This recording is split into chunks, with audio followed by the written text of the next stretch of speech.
Hello, hello. Happy Sunday night, everyone. It's August 25th, 10:30 at night. I'm sitting on the floor of my bedroom. I hope everyone is ready for the week ahead. I haven't done one of these Tarun's Thoughts podcast things in a minute. And completely transparent, I was feeling a bit down the past. I guess I wasn't down. I was down. Why am I lying to you? I went to New York, and then, I heard this thing Tony Robbins said once, and he said, people get frustrated when their reality doesn't match their expectations. So I think I was just kind of bummed out over some stand-up stuff in New York, but that's okay. That's part of it. And I think just the business side of comedy sometimes really gets to me. But I'm keeping this positive. I'm just telling you guys why I didn't make a podcast the past 2 weeks. And I told my friend Darren this many times, the business side of comedy is so, it's not very pretty. It's a bunch of, it's like high school out here in LA. There's cool kids, there's cool clubs. And you always, I feel like sometimes people do things in Los Angeles just to get noticed. And then I start getting that mind frame. Well, what can I do to get noticed? How can I use my talents to get seen and to elevate myself? Separate myself from the noise, which is just not a good way to think, right? Because I remember when I started doing comedy, I think comedians can relate to this. When you first start, there's this visceral love for it where you're just doing it. You know how stupid it is, how much you suck, how hard it is, but you keep doing comedy because you just love it so much, right? You love writing jokes, you love performing, you love that feeling of laughter coming back at you. And this goes for anything, I guess, anything that you like to do. But then as you go down the road of comedy, the business side starts to kind of overtake it where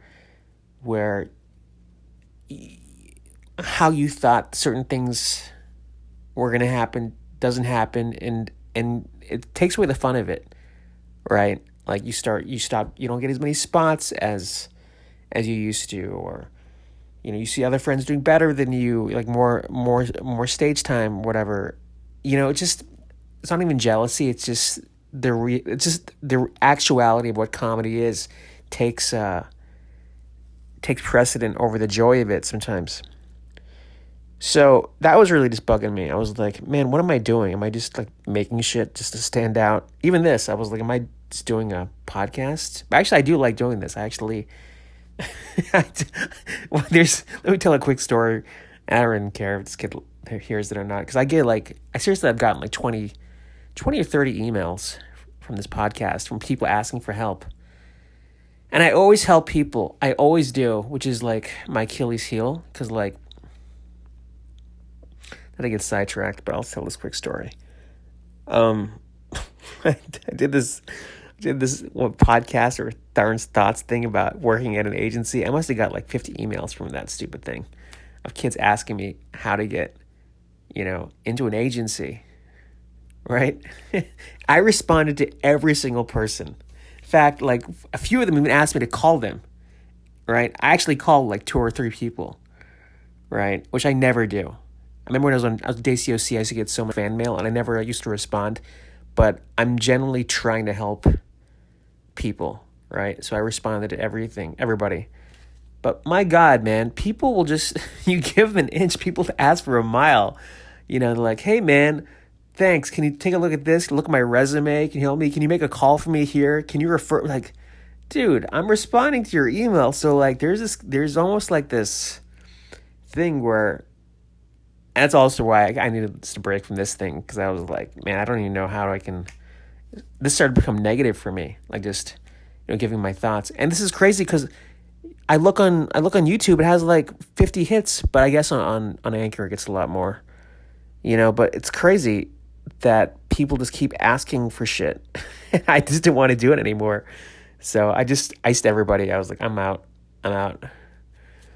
But anyway, what was I saying? I was talking about helping people and comedy, the business side of it.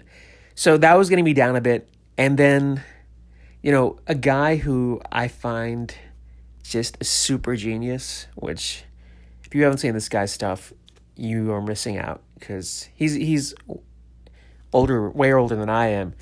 Mr. Bean, Rowan Atkinson, that guy is a genius. Seriously, if you haven't seen any Mr. Bean episodes, I know this sounds stupid, but this guy is a legend. His videos have been, broadcast globally, and he crushed it. 90s, and his videos still carry weight today. So I was watching. I never do this, but I just shut down 2 days ago, a couple days ago, and I watched a Mr. Bean episode on YouTube, a full hour. I just shut up. I'm gonna watch a Mr. Bean episode, and I was laughing out loud. If you know me, I don't laugh very easily. I'm a very hard laugh, and I genuinely laughed. I was like, "This is making me happy. Right? This is actually making me forget how shitty I feel." And then I thought, oh, I wonder if people actually feel joy when they watch my videos. And I know they do because I've gotten emails. But I never take it seriously. I'm just like, oh, these people feel bad for me. That's how my mind works. I'm like, oh, these people just, I don't know. They're just reaching out for the sake of reaching out. But I was like, this is why I do comedy. This is why I've made so much content the past 20 years, because I really do want to make people's lives better. So it was almost like this weight was lifted off of me, because I was really stuck in this ambiguous thing of why I'm doing what I'm doing. And I think the conclusion I came to was just double down on what I'm doing and just block out everybody else in Los Angeles. That's really the only way. And even sometimes that's dangerous, because sometimes, seriously, this is seriously my life, and I enjoy it. It's good for what it is right now. I just train jiu-jitsu, and I do my comedy stuff, and then I play with my brother's dog. I work out, and I write jokes, and I make stuff, make videos, and I try to watch what I eat. Seriously, it's like I have no social life right now, but I just feel like this is what I have to do right now to kind of, find myself, because I'm still not there. I don't know if I'll ever be there. After so many years of doing this, I'm still questioning. Every day I question. My God, last weekend I was like, dude, should I just get a job somewhere and move to Florida and work in production, And my mom, I actually told my mom this last week or 2 weeks ago. I was like, I'm gonna move to Tampa. I called her up. I'm moving to Tampa. I was like, fuck this town. I'm done with this Hollywood. And she was like, no, you're not moving back here. She said no. I'm sure if I bugged her, she'll let me come. But so I'm just saying, I get down. I can only speak for myself. I still have those high points and low points. Also, I am super blessed. I'll tell you honestly. I get paid for comedy, right? I get paid for commercial work and all that stuff.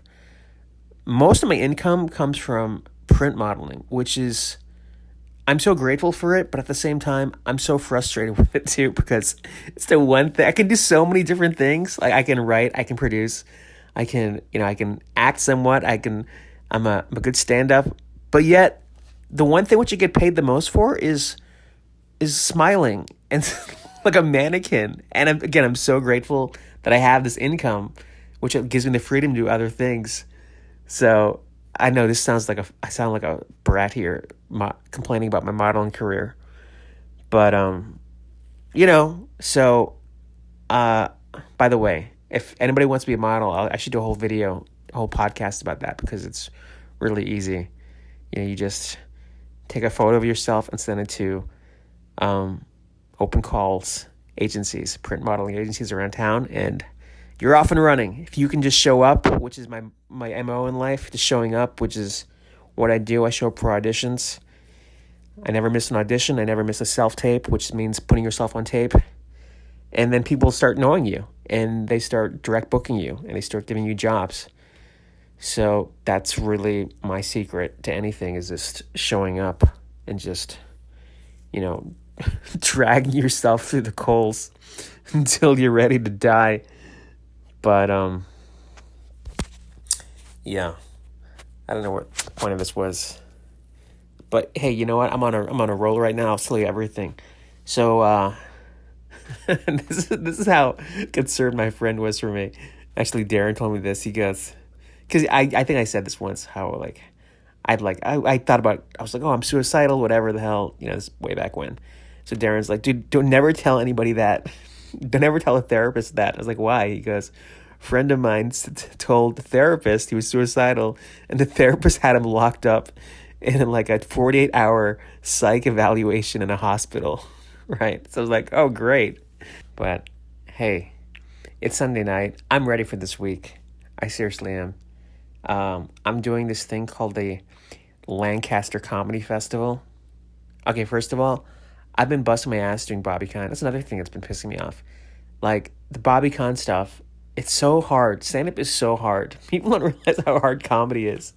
I have to write so many jokes, and then the hardest thing is I have to perform these jokes somewhere, right? So I got to find the stage time to, work it out, and, it's like trying to remember, a math test, my jokes sometimes. If I don't do stand-up enough, then I'm, kind of struggling on stage, trying to remember what's next.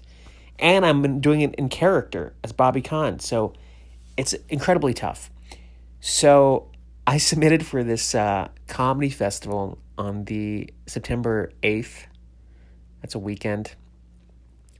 And I didn't get in, right? They were like, oh, whatever, you didn't get in. And then I got an email last week, and they said, we had a fallout, and you were next in line to get in. They take 40 people. So I guess it was 41, whatever. So I'm going to this comedy festival to do this competition.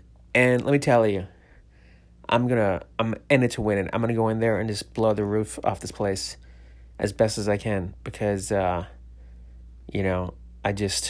been working way too hard on these jokes and BobbyCon. And it's given me, I think having goals in life, even these short-term goals, gives you motivation to work.